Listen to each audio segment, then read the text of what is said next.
విత్తు ముందా, చెట్టు ముందా, గొడ్డు ముందా, కోడి ముందా లాంటిది. నువ్వు కంపెనీ వచ్చి ఇక్కడ ఉద్యోగం వస్తే ఇట్లా చెప్పచ్చు.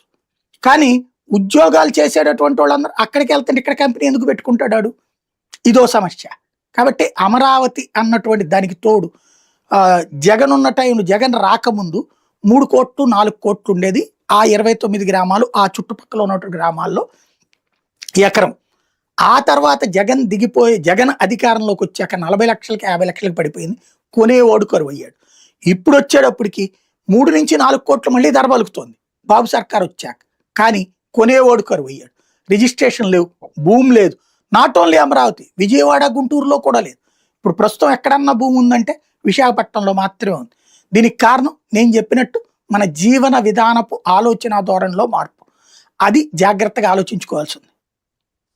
కానీ భూములు ఇచ్చిన రైతుల పరిస్థితి ఏంటి సార్? నిజంగా మీరు అన్నట్టు ఒక 60 ఏళ్ళు 70 ఏళ్ళు పడితే అప్పటి వరకు వీళ్ళు ఎదురు చూడాల్సిందేనా? ఈ ఆందోళన చెందాల్సిందేనా?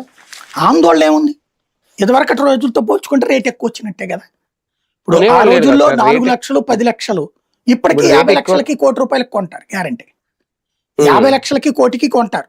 ఇది ఎట్లా ఉంటదంటే సహజసిద్ధమైన మానవుడి మనస్తత్వం. ఇప్పుడు నేను ఇల్లు కొనుక్కున్నది విజయవాడలో 27.5 లక్షలకు, 27.5, దాంతో పైన అన్ని కలిపితే 29 లక్షలు పడింది. 2012-13లో కొన్నా నేను హౌసింగ్.